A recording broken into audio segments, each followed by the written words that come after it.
Halo Bung, kembali ke Kuda Besi setelah bersantai sejenak di pantai, yang di sepanjang pantainya banyak sekali hewan liar berkeliaran. Mulai dari rusa, monyet, tupai, hingga penyu. Serasa di Taman Safari Bung, bisa dekat sekali dengan hewan-hewan liar. Taman Nasional Alas Purwo buat gua pribadi berkesan banget. Selain udaranya segar, lalu bisa melihat secara langsung situs kawitan yang aura mistisnya terasa sekali. Kemudian pantai yang masih sepi dan sangat natural, walaupun ada satu penjual makanan dan minuman. Hingga duduk-duduk santai sambil menikmati secangkir kopi di penginapan Triangulasi tadi.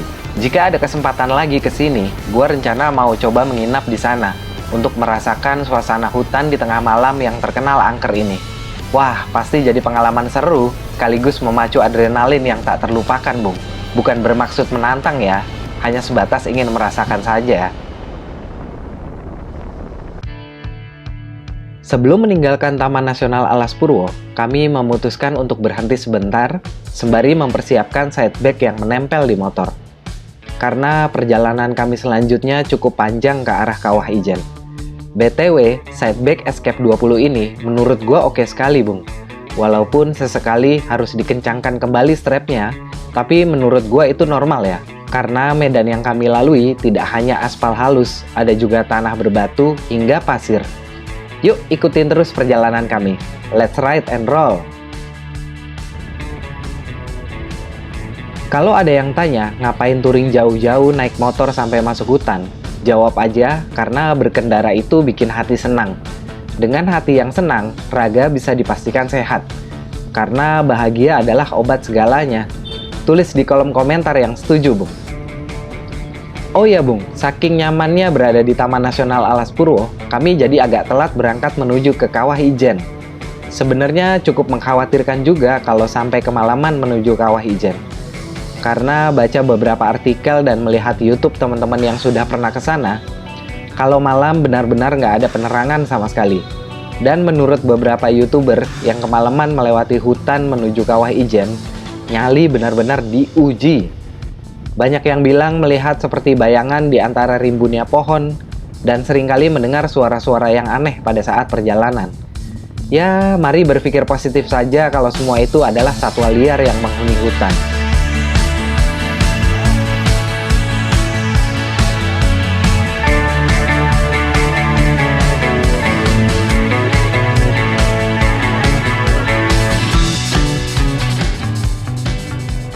Tadi kami sempat terkena macet lumayan lama, entah di daerah mana tadi gue lupa juga. Ya karena macet tadi rencana untuk makan pun jadi tertunda, karena harus ngejar sebelum gelap sampai di Kawah Ijen. Jujur kami berdua belum tahu akan seperti apa rutenya, yang dibilang orang-orang menyeramkan kalau sudah gelap. Tapi ya beginilah serunya touring, kadang santai, kadang kenceng, dan kadang nyasar. BTW, rencana kami akan menginap di salah satu guest house di area dekat loket masuk Kawah Ijen. Rencananya sih malam nanti sekitar jam 2 dini hari, gua akan hiking sampai ke Kawah Ijen untuk melihat Blue Fire yang sangat terkenal itu. Sementara Ebi memilih untuk istirahat di guest house sampai pagi. Katanya sih dia sudah pernah lihat langsung Blue Fire, dan menurut dia perjalanan menuju ke sana butuh fisik yang ekstra. Semoga gua kuat ya, Bu. Oh ya Bung, untuk naik ke Kawah Ijen itu ada beberapa persyaratan yang harus dilengkapi dulu. Yang pertama harus booking online terlebih dahulu, dan syarat yang kedua baru diberlakukan beberapa bulan belakangan. Wajib menyertakan surat dokter untuk memastikan kondisi badan sangat bugar dan tidak mengidap penyakit serius. Apalagi yang berkaitan dengan pernafasan ya. Tentunya bukan tanpa sebab ya Bung, harus menyertakan surat dokter. Karena beberapa waktu belakangan terjadi beberapa insiden yang mengakibatkan hilangnya nyawa seseorang, baik saat melakukan hiking ke Kawah Ijen maupun ketika sudah turun dari Kawah Ijen. Sebenarnya agak ciut juga nyali ini begitu membaca tentang insiden yang terjadi di Kawah Ijen. Mengingat umur gua sudah kepala 4 mendekati ke angka 5 ini. Bismillah saja, berserah sama yang punya jiwa raga ini. Karena gua percaya, selagi tujuan kita baik, maka hal baik akan selalu menyertai.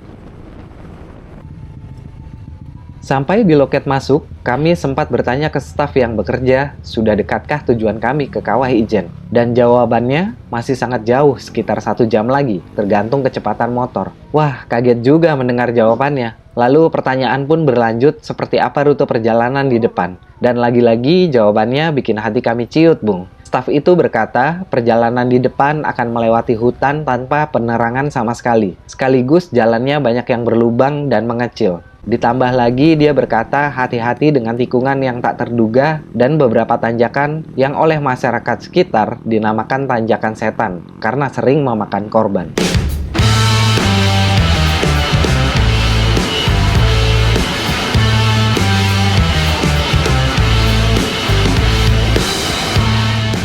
Alhamdulillah, kalau lihat di GPS sudah dekat ke guest house tempat kami menginap di area Kawah Ijen. Baru kali ini berkendara sambil baca ayat-ayat Al-Quran yang terlintas di kepala. Aduh, melewati hutan tadi harus gua akui satu hal, Bung.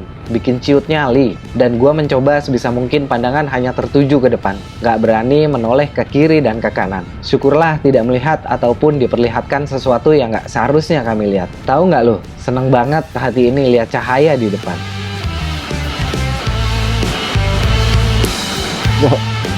Bro, keren loh. Di belakang aku merinding. Sebelum ke penginapan, kami menyempatkan dulu ke sebuah warung tepat di area parkir Kawah Ijen. Sampai di sini lega sekali rasanya hati ini. Perut yang sedari tadi sore kami hiraukan teriakannya karena kelaparan, mulai tersenyum rasanya ketika melihat satu piring nasi yang diisi 2 buah telur ceplok, beberapa potong timun, dan tentu saja 2 buah mie goreng instan dalam satu piring.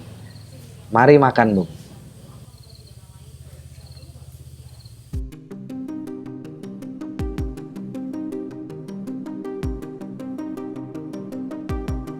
Alarm pun berdering dengan keras tepat jam 1 dini hari. Gua pun bergegas mempersiapkan segala kebutuhan untuk hiking, sambil memperhatikan Abby yang ikut terbangun saking kerasnya suara alarm. Sampai di area loket, baru teringat surat dokter yang jadi salah satu syarat wajib untuk hiking ke Kawah Ijen. Dan ternyata, surat itu hilang entah kemana. Mungkin terjatuh saat gua mengambil sesuatu di tank bag. Akhirnya, setelah bertanya kepada petugas yang berjaga, apakah ada cara lain untuk mendapatkan surat dokter di sini, dan jawabannya tidak bisa.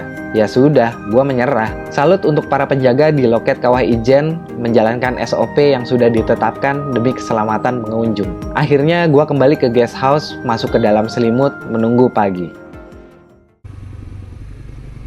Halo, selamat pagi dari kawasan Ijen, Bung. Wah, tadi pagi dinginnya mencapai 3 derajat Celcius. Dipantau dari aplikasi di handphone ya. Gokil, dingin banget pastinya untuk gua yang terbiasa dengan udara panas di Bali. Oh ya, tadi pagi sempat kecewa berat karena tak bisa hiking ke Kawah Ijen untuk melihat Blue Fire, Bung. Tapi pagi ini disemangatin Abby. Dia bilang perjalanan ke spot selanjutnya bakal membayar kekecewaan gua. Emang nggak salah touring bareng dia. Pemandangannya luar biasa banget nih, Bung. Syahdu banget pagi ini.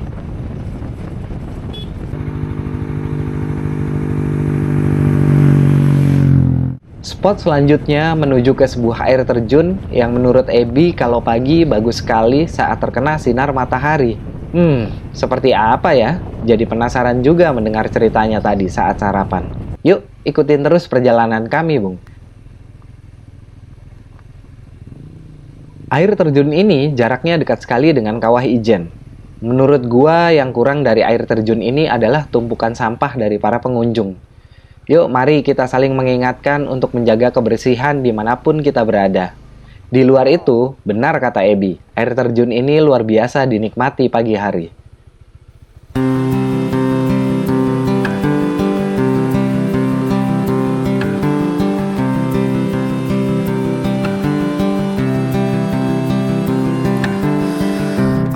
Halo Bung, kembali ke Kuda Besi setelah menikmati air terjun yang apik sekali terkena sinar matahari pagi. Oh ya, tak lupa tadi kami membawa sedikit tumpukan sampah di sana. Sedikit karena keterbatasan plastik pakaian kotor kami yang tidak memungkinkan untuk membawa semuanya. Yang bikin gua heran adalah kira-kira 200 atau 300 meter dari air terjun tersebut ada tong untuk tempat pembuangan sampah. Gokil ya, males-males banget orang-orang yang buang sampah di air terjun tadi. Ya, mari berpikir positif saja, mereka nggak tahu kalau ada tong sampah di sana.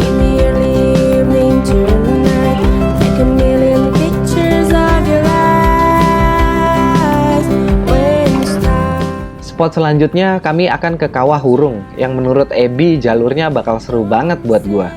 Tadi gua sempat nanya, jalur terabas kah? Dia bilang tunggu aja sampai di jalurnya, yang pasti bakal menantang banget katanya. Dengan skill motoran gue yang pas-pasan, sebenarnya gue agak khawatir juga sih. Karena kan Ebi dulunya main motocross, bahkan beberapa kali dia ikut acara hard enduro. Tapi ya sudahlah, percayakan saja sama dia. Lagi pula memang sudah seharusnya kan, peruntukan si Cebi ada di habitat ini. Begitu masuk lebih dalam ke jalur tanah, awalnya agak kesulitan menyeimbangkan motor. Mungkin belum terbiasa karena adanya sideback escape 20 di kiri dan kanan. Tapi lama-kelamaan makin terbiasa dan menyenangkan juga melewati jalur seperti ini. Oh ya, di video selanjutnya Ebi akan mencoba memaksimalkan Honda CB150X di sebuah tanjakan yang lumayan tinggi, Bung.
Kemana lagi, bro? Perjalanan selanjutnya yang akan kami lalui sangat menarik sekali, Bung. Pemandangannya pun luar biasa, karena kami masuk lebih dalam ke kawasan Kawah Wurung. Mari kita nikmati saja jalur ini. Let's ride and roll.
Kami memutuskan untuk berhenti begitu mendapatkan spot yang bagus untuk sejenak duduk dan menikmati keindahan alamnya. Sambil membuka 2 kaleng bir yang kami beli di kawasan Ijen tadi. Ya, semacam selebrasi kecil buat gua karena sudah berhasil melewati jalur tadi.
Halo Bung, kembali ke Kuda Besi setelah menikmati keindahan alam yang luar biasa sekali. Tak lupa menyempatkan untuk berbicara dengan para petani yang sedang bercocok tanam tadi. Berbicara dengan mereka membuat kita yang tinggal di kota besar jadi malu karena terbiasa mengeluh. Bayangkan saja, jarak dari rumah ke ladang mereka bisa 4-5 kilo jauhnya. Belum lagi mereka harus merawat tanaman yang luasnya mungkin 3 kali lapangan sepak bola. Luar biasa bukan?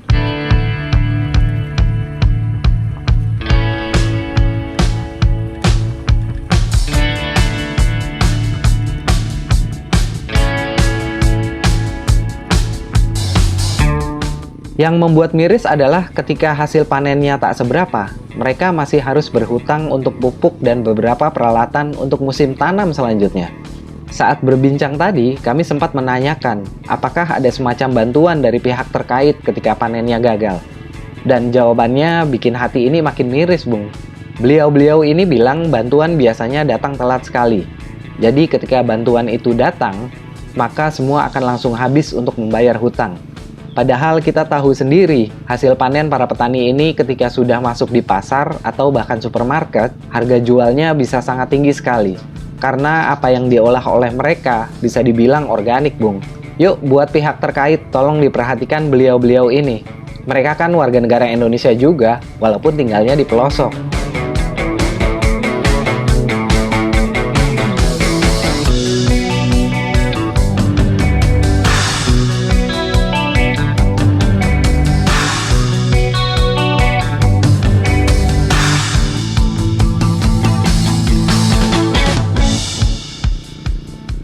Tujuan kami selanjutnya ke sebuah pemandian umum air panas, masih di kawasan Kawah Hurung juga. Rencana kami akan mandi di sana, karena dari pagi tadi belum mandi. Jangankan untuk mandi, membasuh muka saja kami lakukan secepatnya, saking dinginnya air tadi pagi.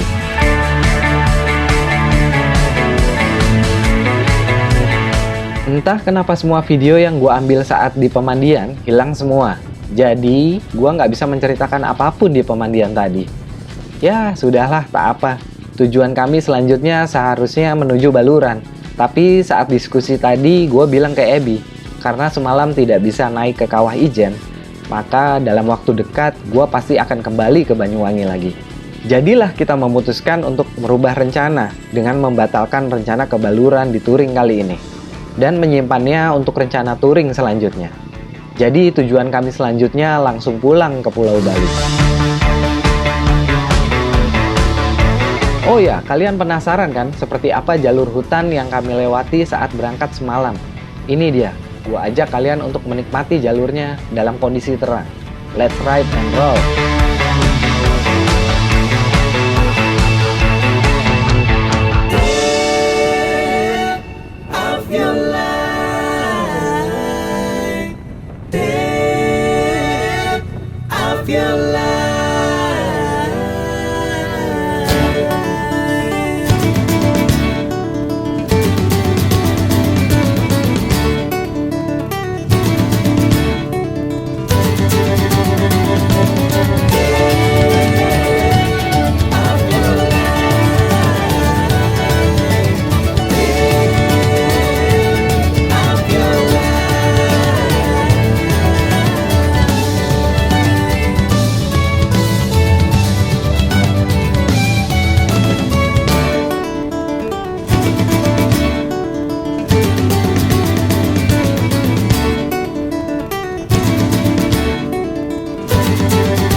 Sampai di tengah kota, kami menyempatkan untuk mengisi perut sebelum masuk ke pelabuhan Ketapang.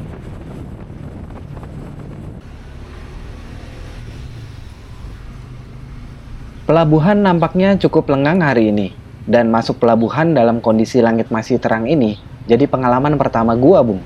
Tadi Ebi sempat bilang kalau di atas kapal dia bakal buang-buang duit karena sudah berlebih katanya, terlalu berat di kantong. Wah, sombong sekali ya dia.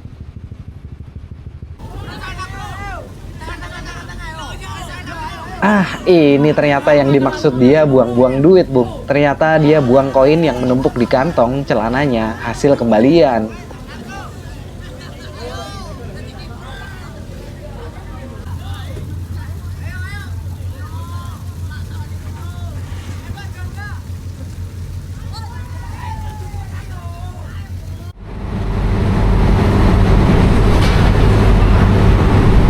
Tabrak, Cuk.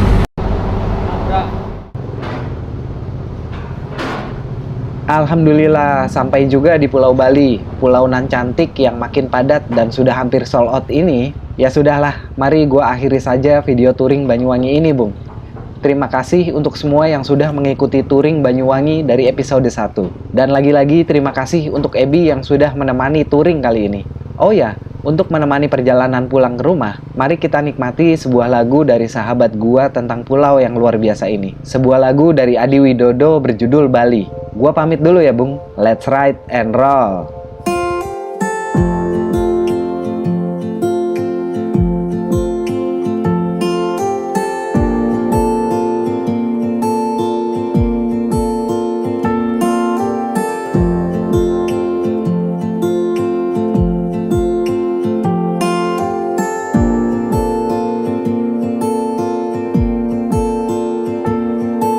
Selamat pagi sunset road, aku datang lagi, lari dari keramaian yang terkadang membingungkan. Puing-puing mimpi yang telah hancur berantakan, menyisakan perih, oh begitu dalam. Aku jengah, terus mengalah.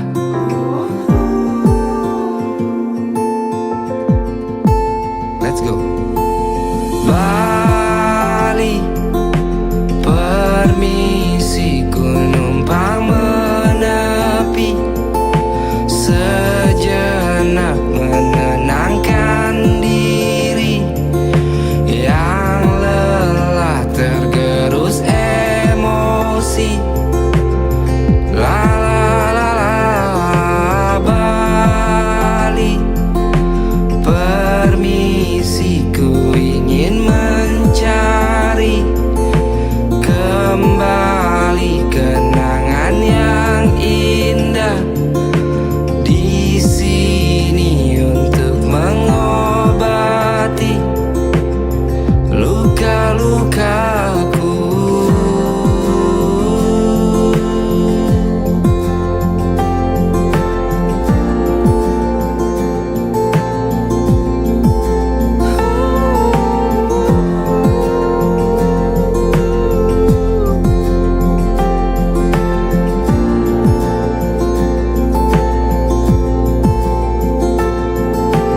Aroma kotamu terkunci di ingatanku, merambat suara gamelan mengalun merdu. Sunset yang ditunggu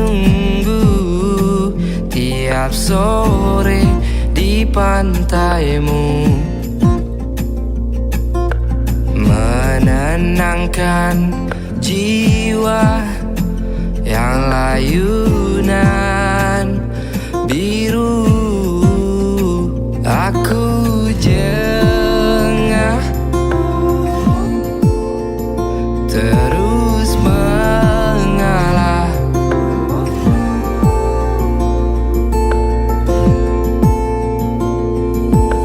Bali, permisi ku numpang menepi sejenak menenangkan diri yang lelah tergerus emosi. La la la la, Bali.